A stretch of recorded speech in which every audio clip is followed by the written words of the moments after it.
Good morning students, कैसे हैं आप सब। आई होप आप सभी अच्छे होंगे स्टूडेंट्स। आज हम हिस्ट्री पढ़ते हैं, एंशियंट हिस्ट्री। और ये क्लास नंबर कौन सी है हमारी? क्लास नंबर है 3, यानी कि थर्ड क्लास है। देखिएगा स्टूडेंट्स, आज हम हड़प्पन सिविलाइजेशन यानी कि इंडस वैली सिविलाइजेशन पढ़ेंगे कि जो हड़प्पा सिविलाइजेशन है यानी कि जो सिंधु घाटी सभ्यता है वो क्या थी और कहाँ शुरू हुई, कहाँ क्या क्या उसमें न्यू हुआ और क्या क्या उसमें चेंजेस हुए, इस बारे में हम आज पढ़ाई करेंगे स्टूडेंट्स। देखिएगा, the Harappan civilisation is also called the Indus valley civilisation, यानी कि IBC, ये इसकी शॉर्ट फॉर्म है स्टूडेंट्स। जो हड़प्पा सिविलाइजेशन है इट्स ऑल्सो कॉल्ड, उसको बोला जाता है इंडस वैली सिविलाइजेशन, यानी कि सिंधु घाटी की सभ्यता, ये भी इसका दूसरा नाम है।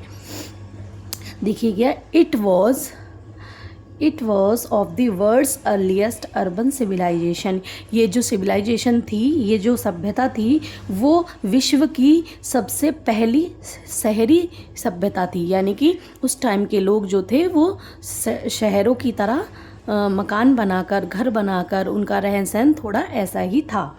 वो सबसे पहली विश्व की सबसे पहली शहरी सभ्यता थी। आइए स्टूडेंट्स नेक्स्ट देखते हैं। It developed around the Indus river and it's tributary, ये कहाँ पर विकसित हुई थी इंडस, वो हड़प्पन सिविलाइजेशन?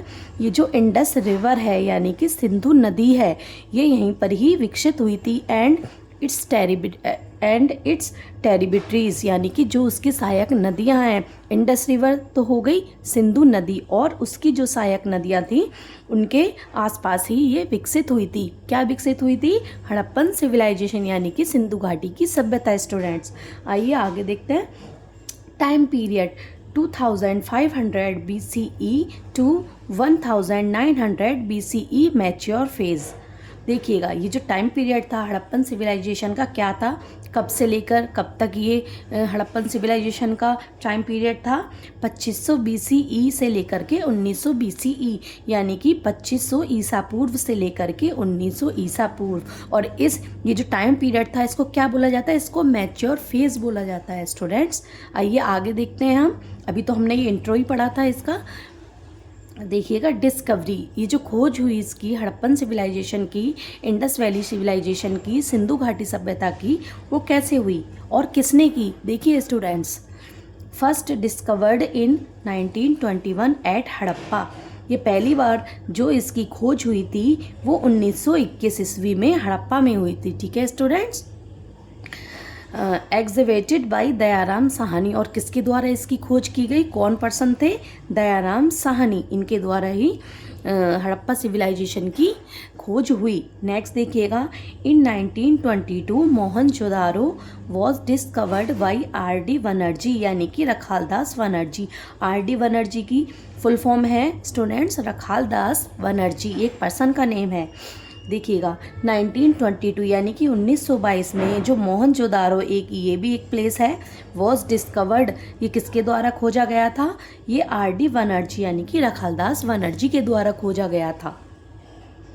अब आपको क्लियर हो गया, हड़प्पा की जो खोज हुई थी वो 1921 में हुई थी। किसने की थी? दयाराम साहनी ने की थी। और जो मोहनजोदारो एक प्लेस है हड़प्पा का ही, उसकी खोज किसने की थी? रखालदास बनर्जी ने। ठीक है स्टूडेंट्स, ये हम शुरू से लेकर के चल रहे हैं हिस्ट्री, ताकि आपको हमारे जो प्यारा भारत है उसका जो प्राचीन इतिहास रहा है, कौन कौन से टॉपिक उसमें रहे हैं, वो आप मेरे वीडियो के थ्रू जानेंगे। आगे बढ़ते हैं स्टूडेंट्स। देखिएगा, इम्पोर्टेंट साइट उस समय, यानी कि हड़प्पा सिविलाइजेशन के समय जो इम्पोर्टेंट साइट थी, यानी कि जो महत्वपूर्ण स्थल थे, जगह थी, वो कौन कौन सी थी? और देखिएगा, ये दे रखा है आपको साइट, यानी कि वो जगह है, स्थल है। यहाँ पर दे रखा है आपको प्रेजेंट लोकेशन, यानी कि आज के टाइम में वो जो जगह थी, वो जो साइट्स थी, वो कौन से एरिया में पड़ती हैं, कौन से देश में पड़ती हैं, कौन से राज्य में पड़ती हैं स्टूडेंट्स। आइए हम जानेंगे। देखिएगा, site Harappa, first of all ये कहाँ पर है? ये इस समय पाकिस्तान में ये एरिया चला गया है, जब से इंडिया और पाकिस्तान का बंटवारा हुआ था, तब उस टाइम पे। अब जो ये हड़प्पा है वो पाकिस्तान में है स्टूडेंट्स। देखिएगा, मोहनजोदारो ये कहाँ पर है? ये भी पाकिस्तान में साइट है। नेक्स्ट देखते हैं, कालीबंगन। कालीबंगन एक साइट है, ये कहाँ पर है? ये राजस्थान में है दोस्तों। देखिएगा, लोथल, गुजरात, ये गुजरात में है। धौलावीरा, धौलावीरा गुजरात में है स्टूडेंट्स। राखीगढ़ी, ये भी हरियाणा में है। अब देखिएगा ये जो इम्पोर्टेंट साइट थी हड़प्पन सिविलाइजेशन की, प्रेजेंट लोकेशन उनकी, ये मैंने आपको स्टेट और कंट्री बता दी स्टूडेंट्स। आई होप आपको समझ आ गया होगा। आइए हम आगे बढ़ते हैं। देखिएगा 4 नंबर, देखिएगा फीचर्स ऑफ हड़प्पन सिविलाइजेशन। जो हड़प्पा सिविलाइजेशन थी यानी कि इंडस वैली सिविलाइजेशन थी, सिंधु सभ्यता थी, उसके क्या क्या फीचर्स थे यानी कि क्या क्या विशेषताएं थी, उनमें क्या चीज़ अलग थी। देखिएगा town planning, well planned city, और जो वो जहाँ वो रहा करते थे वो कैसा था उनका एरिया, वो वेल प्लान्ड यानी कि अच्छी तरह से सुव्यवस्थित सिटीज़ थे। Roads crossed each other at right angle, जो रोड हुआ करते थे, जो सड़कें हुआ करती थी, वो राइट एंगल पे सही दिशा में एक दूसरे को काटा करती थी, एक दूसरे से होकर गुजरा करती थी students.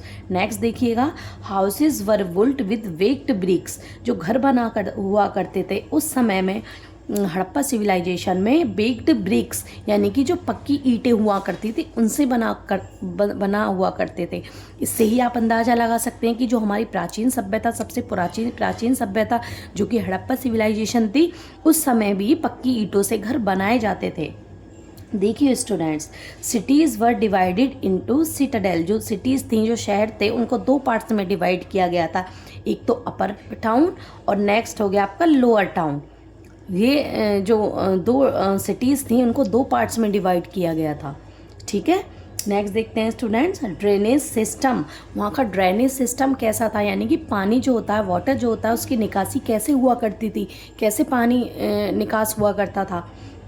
Excellent underground drainage system, जो ड्रेनेज सिस्टम था वहाँ पे, पानी का जो निकास का, पानी निकलने का जो रास्ता था वो एक्सलेंट यानी कि बहुत ही शानदार था। और कैसा था, अंडरग्राउंड यानी कि ज़मीन के अंदर से होकर के पानी जाया करता था, बहा करता था।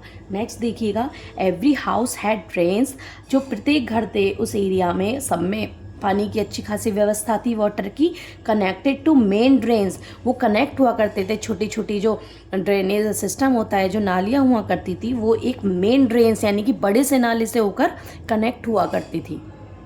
नेक्स्ट देखिएगा considered the best feature of the civilization houses, वहाँ का जो सभ्यता थी सिविलाइजेशन की, उसकी सबसे बड़ी विशेषता यही थी हाउसेज यानी कि घर, जो कि पक्की ईंटों से बना हुआ करते थे, और उनमें जो ड्रेनेज सिस्टम था वो भी बहुत मॉडर्न हुआ करता था।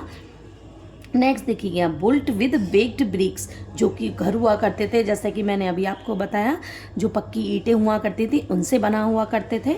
हैड बाथरूम्स एंड वेल्स, देखिएगा वहाँ बाथरूम भी, बड़े बड़े जो बाथरूम्स होते थे नहाने के, स्नानागार जिसे बोलते हैं, एंड वेल्स और कुएं, वो भी उस समय उस सभ्यता में उपलब्ध थे स्टूडेंट्स। अगर आप हिस्ट्री पढ़ेंगे, बहुत बच्चों को बहुत बोरिंग लगती है हिस्ट्री, लेकिन है नहीं, बहुत ही अमेजिंग है एंड इंटरेस्टिंग है। जब आप अपने भारत के बारे में जानना चाहेंगे कि हमारे प्यारे भारत का इतिहास कैसा रहा है, कब क्या चीज़ों में चेंजेस हुए, क्या बदलाव हुए, तो आपको धीरे धीरे उस चीज़ में इंटरेस्ट आने लगेगा students. Some houses had 2 stories, जो हाउसेज कुछ हाउसेज हुआ करते थे, उनकी 2 स्टोरीज यानी कि 2 तरीके से वो डिवाइड हुआ करते थे। देखिएगा इकोनॉमी देखते हैं, वहाँ की अर्थव्यवस्था कैसी थी उस टाइम पे स्टूडेंट्स। देखिएगा economy, agriculture, first of all हम बात करेंगे, जब इकोनॉमी की बात आती है तो सबसे पहले किस चीज़ की बात सामने आती है, एग्रीकल्चर। देखिएगा यानी कि कृषि यानी कि खेती। मेन ऑक्यूपेशन वॉज फार्मिंग, उस समय के जो लोग थे, इंडस वैली सिविलाइजेशन के जो लोग थे, सिंधु घाटी सभ्यता के जो लोग थे, उनका मेन ऑक्यूपेशन क्या था स्टूडेंट्स, उनका मेन ऑक्यूपेशन था एग्रीकल्चर यानी कि फार्मिंग, खेती करना। Wheat and barley was major crops, wheat यानी कि गेहूँ, बार्ले यानी कि बाजरा। वो लोग किसकी खेती किया करते थे, किस अनाज की, वीट यानी कि गेहूँ की खेती किया करते थे मेनली, मुख्य रूप से, एंड बार्ले और बाजरा की खेती किया करते थे। इरिगेशन वॉज यूज, और वो सिंचाई का प्रयोग भी किया करते थे, क्योंकि ड्रेनेज सिस्टम वहाँ अच्छा था, पानी भी अच्छा खासा हुआ करता था, तो इरिगेशन यानी कि सिंचाई का भी प्रयोग किया करते थे अपनी खेती में, ताकि क्रॉप्स जो हैं वो अच्छे से ग्रो कर सकें स्टूडेंट्स। आइए आगे देखते हैं ट्रेड, क्या व्यापार होता था, क्या काम था। ट्रेड विद मेसोपोटामिया, मेसोपोटामिया एक जगह है जिससे हड़प्पा सिविलाइजेशन के लोग ट्रेड किया करते थे, आपस में लेन देन किया करते थे, व्यापार किया करते थे। देखिएगा used seals for commercial purpose, used seals का मतलब होते हैं स्टूडेंट्स मोहरें, फॉर कमर्शियल पर्पस, यानी कि वो अपनी कमर्शियल पर्पस को पूरा करने के लिए वो सील्स का उपयोग किया करते थे। सील्स मोहरें होती हैं, वो एक दूसरे जगह से, जैसे मेसोपोटामिया मैंने आपको बताया उसके साथ उनका व्यापार चलता था, तो उनके साथ वो सील्स जो होती हैं, मोहरें जो पहले बनाया करते थे, फिर उनको जा कर के सेल किया करते थे स्टूडेंट्स। ये ऐसा उनका व्यापार था। क्राफ्ट देखेंगे हम, क्या क्राफ्ट भी करते थे वो लोग। हस्तशिल्प जो होता है, हाथों के द्वारा जो चीज़ बनाई जाती हैं, वस्तुएं बनाई जाती हैं, उसको ही क्राफ्ट बोला जाता है स्टूडेंट्स। आइए देखते हैं पॉटरी मेकिंग, यानी कि पॉटरी से क्या मतलब है, मिट्टी के बर्तन बनाया करते थे, घड़े बनाया करते थे, तरह तरह के वो बर्तन यूज़ किया करते थे मिट्टी के, और बनाया भी करते थे। देखिएगा बीड मेकिंग, बीड यानी कि मन का मोती जो होता है, वो मोती बनाने का भी काम किया करते थे हाथों के द्वारा, ये भी एक क्राफ्टिंग होती है स्टूडेंट्स। नेक्स्ट देखिएगा मेटल वर्क, धातु का वर्क, जैसे तांबा हो गया, कांसा हो गया, ये सारी चीज़ें वो हाथों के द्वारा ही इनके बर्तन बनाया करते थे स्टूडेंट्स। देखिए कितना इंटरेस्टिंग लग रहा है, आज मैं आपको पढ़ा रही हूँ कि जो हड़प्पा सिविलाइजेशन थी सबसे प्राचीन और सबसे पहली हमारे देश की, उसके बारे में आज हम जानकारी हासिल कर रहे हैं स्टूडेंट। ये टॉपिक बहुत इंपॉर्टेंट होता है, हर कॉम्पिटिशन एग्जाम में इससे तो क्वेश्चन आते ही आते हैं, इसलिए मैंने आज आपको ये टॉपिक क्लियर कराया है स्टूडेंट्स। आइए आगे देखते हैं। रिलीजन, फर्स्ट ऑफ ऑल देखिए धर्म, क्या धर्म था उन लोगों का, वो क्या किस देवता की पूजा करते थे, किस चीज़ को वो मानते थे। आइए देखते हैं हम। पीपल वर्शिप्ड नेचर, जो लोग थे उस समय के, वो किसकी पूजा करते थे, नेचर यानी कि प्रकृति, वो प्रकृति को ही देवता मानते थे। उनका ये मानना था कि हमें खाने को, पीने को, रहने को हमें कौन देता है, सब कुछ नेचर देती है, क्योंकि पेड़ों के द्वारा ही उनको फल फ्रूट सारी चीज़ें मिला करती थी, इसलिए वे नेचर को ही भगवान माना करते थे, नेचर की ही पूजा किया करते थे स्टूडेंट्स। आइए आगे देखते हैं। मदर गॉडेस वाज इम्पोर्टेंट, और वो एक मातृ देवी को भी माना करते थे, उनकी मातृ देवी हुआ करती थी, उनके लिए वो भी इम्पोर्टेंट थी। देखिए students, worship of trees and animals, वो किसकी पूजा करते थे, ट्रीज यानी कि पेड़ों की, एंड एनिमल्स, वो कुछ इम्पोर्टेंट यानी कि कुछ ऐसे जानवर हुआ करते थे जिनको वो माना करते थे और पूजा करते थे। देखिएगा एविडेंस ऑफ ए प्रोटोसिवा फिगर, उस समय जो एविडेंस मिला है, जो साक्ष्य मिलते हैं, वो किसके मिलते हैं, प्रोटोसिवा यानी कि अर्ध शिव की मूर्ति मिलती है, यानी कि आधे भगवान हैं और आधे जानवर, जिनको क्या बोला जाता है, पशुपति, पशुपति शिव को कहते हैं। उनके जो सील्स हैं, मोहरे हैं, उन पे एक देवता की मूर्ति है, जिनके सर पे सींग है और आसपास कुछ जानवर खड़े हुए हैं, और इस चीज़ को ही जो आज के लॉर्ड शिवा हैं, हमारे भगवान शंकर हैं, उनके रूप में उनको देखा जाता है।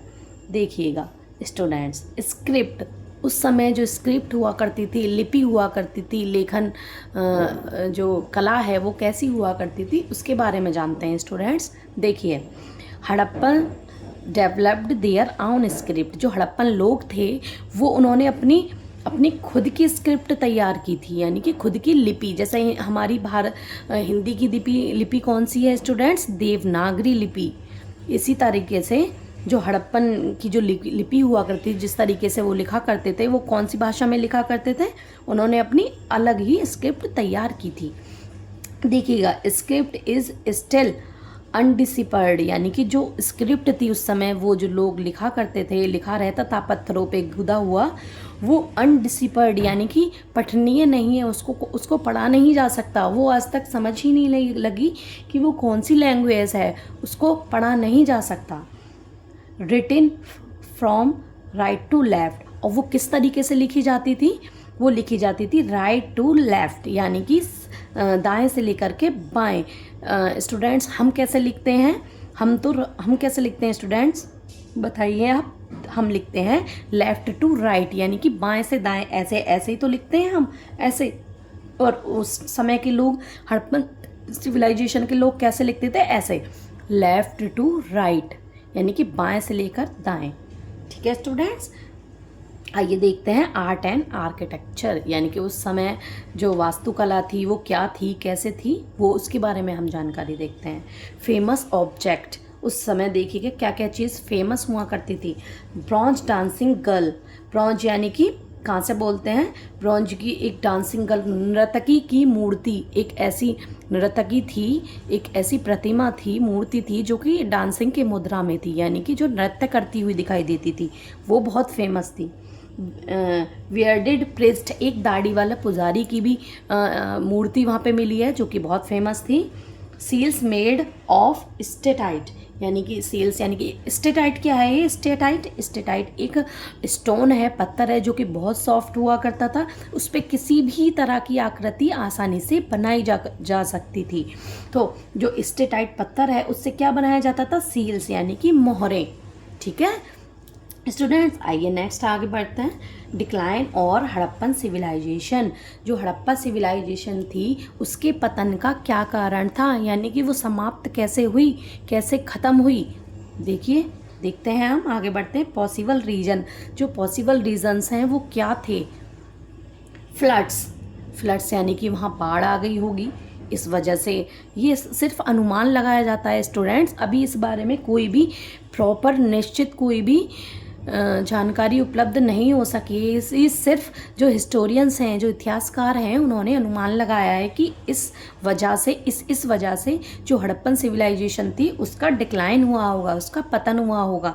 देखिएगा फ्लड्स, क्लाइमेट चेंज, जो क्लाइमेट है, जलवायु है, वो चेंज हुई होगी जिसकी वजह से वहाँ के लोग उस चीज़ को अडॉप्ट नहीं कर पाए होंगे। देखिएगा रिवर शिफ्टिंग, जो रिवर है, जो नदी थी वहाँ पे इंडस रिवर, उसकी जो बहने की जो जगह थी, जिस तरीके से वो बहा करती थी, उसने अपना रास्ता बदल लिया होगा, जिस वजह से जो उनके घर थे वो डूब गए होंगे, इस वजह से उनका मृत्यु हो गई होगी, ये भी अनुमान लगाया जाता है स्टूडेंट्स। डिक्लाइन इन ट्रेड यानी कि व्यापार, उनका व्यापार ख़त्म हो गया होगा, इस वजह से भी अनुमान लगाया जाता है कि जो हड़प्पन सिविलाइजेशन है उसका पतन हो गया है, वो उसका विनाश हो गया होगा। नेचुरल डिजास्टर्स यानी कि प्राकृतिक आपदाएं, जैसे फ्लड हो गया, अर्थक्वेक हो गया, ये सारी चीज़ें भी हो सकती हैं। इसी तरीके से अनुमान लगाया जाता है कि जो हड़प्पा सिविलाइजेशन थी उसका भी पतन हो गया होगा इन सारे रीजन से। आइए स्टूडेंट्स, अब मैंने आपको ये टॉपिक कवर करा दिया एक ही वीडियो में, इतनी फास्ट तरीके से और इतने इजी लैंग्वेज में, इतना इजी तरीके से मैं आपको लेकर चल रही हूँ, जिससे आप आसानी से मेरी वीडियो को समझ सकें, कंटेंट अपना लिख सकें।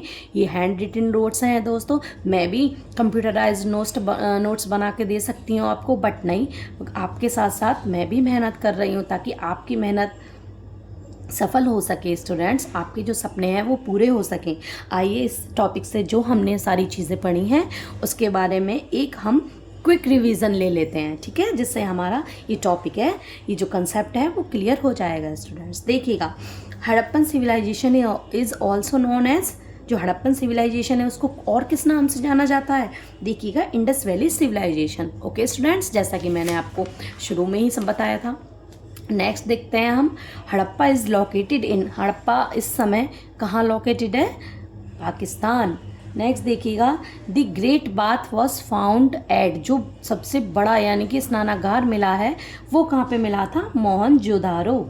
ठीक है स्टूडेंट्स, नेक्स्ट देखते हैं, विच site is famous for its dockyard, यानी कि ऐसी कौन सी जगह है जो डॉकयार्ड के लिए फेमस थी।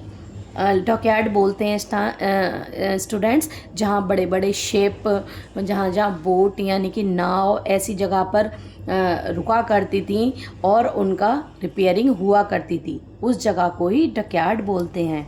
वो कहाँ पर थी, लोथल। ठीक है स्टूडेंट्स, नेक्स्ट देखते हैं, the main occupation of Harappa people was, बताइए जो हड़प्पा के लोग थे उनका मेन ऑक्यूपेशन क्या था, मुख्य व्यवसाय क्या था, एग्रीकल्चर स्टूडेंट्स। नेक्स्ट देखते हैं, Harappan houses was mainly built of, Harappa के जो घर बने हुए थे हड़प्पा साइट पर वो मेनली यानी मुख्य प्रकार से किस चीज़ से बने हुए थे, बेक्ड ब्रिक्स यानी कि पक्की ईंटों से बने हुए थे। दी हड़प्पन स्क्रिप्ट इज, जो हड़प्पा की जो स्क्रिप्ट है वो कैसी थी, अनडिसिफर्ड यानी कि अपठनीय, जिसे पढ़ा नहीं जा सकता। Which animal is commonly seen on Harappa seals. Harappan site पे, हड़प्पा सिविलाइजेशन पे जो मोहरें मिली हैं, जो सील्स मिली हैं, उस पर किस जानवर की आकृति है? यूनिकॉर्न। ठीक है स्टूडेंट्स, देखिएगा। Which metal was use for the famous dancing girl statue. जो फेमस डांसिंग गर्ल यानी कि नर्तकी की मूर्ति थी वो किस मेटल से बनाई गई थी? ब्रॉन्ज यानी कि कांसे से। देखिएगा स्टूडेंट, नेक्स्ट एंड लास्ट आपका क्वेश्चन है, which crop was first grown by Harappans. जो हड़प्पा के लोग थे उन्होंने सबसे पहली फसल कौन सी उगानी शुरू की? कॉटन यानी कि कपास। ठीक है स्टूडेंट्स, देखिएगा आज मैंने आपको एंशिएंट हिस्ट्री से ये टॉपिक आपको कवर कराया जो कि मोस्ट इम्पोर्टेंट टॉपिक है। बच्चों को ये बहुत बड़ा लगता है, कुछ स्टूडेंट्स इसे बहुत ही टफ मानते हैं, हड़प्पन सिविलाइजेशन, और बहुत लेंदी भी होता है, बट मैंने इन शॉर्ट में इसको अच्छे से, और सारे पॉइंट्स मैंने इसमें की पॉइंट्स रखे हैं, पूरी नॉलेज मैंने आपको एक ही वीडियो में दी है स्टूडेंट्स, ताकि आपका समय भी बच जाए और आपकी तैयारी अच्छे से अच्छी हो सके। मेरा देखिए स्टूडेंट्स, इसमें कोई मुझे प्रॉफिट नहीं है, बस मेरा एक एम है, एक उद्देश्य है कि मुझे जो ज्ञान है मैं उसके थ्रू और जो स्टूडेंट्स एग्ज़ाम की तैयारी कर रहे हैं 6 to लेके 12 तक एंड ऑल कंपटीशन एग्ज़ाम, उनका जो अपना सपना है, पढ़ाई कर रहे हैं, वो मेहनत कर रहे हैं, तो वो मेहनत अपनी सही दिशा में करें, वो जगह जगह भटके नहीं, उनका ध्यान डिस्ट्रैक्ट ना हो। इसीलिए मैंने अपनी इस वीडियो में बहुत सारी जगह से जानकारी जुटा के और कुछ अपनी नॉलेज इसमें आपको नोट्स के थ्रू दर्शाई है। स्टूडेंट्स, आप मेरी वीडियो को शुरू से लेकर के अंत तक देखें। अगर आपको एक बार समझ नहीं लगती तो आप 2 बार भी देख सकते हैं। और जो भी मैंने ये आपके लिए हैंड रिटन नोट्स प्रिपेयर किए हैं स्टूडेंट्स, ये आपके लिए बहुत ही हेल्पफुल होंगे। आप इन नोट्स को अपने खुद एक नोटबुक में नोट कर सकते हैं। आई होप मैंने जो आपको आज पढ़ाया और मैंने आपको एक रिवीजन टेस्ट भी लगाया साथ में, आई होप आपको समझ आया होगा। स्टूडेंट्स, आप अच्छे से पढ़ें, समझें और मेरे नोट्स को अप्रिशिएट करें, मेरी वीडियो को अप्रिशिएट करें, मेरे चैनल को लाइक करें, सब्सक्राइब करें और शेयर करें। स्टूडेंट्स, अगर आपको कहीं भी ऐसा लगता है कि मेरी वीडियो में या मेरी पढ़ाई में या कुछ कमी लग रही है आपको, तो आप मुझे कमेंट के ज़रिए बता सकते हैं। Students, best of luck. Thank you students.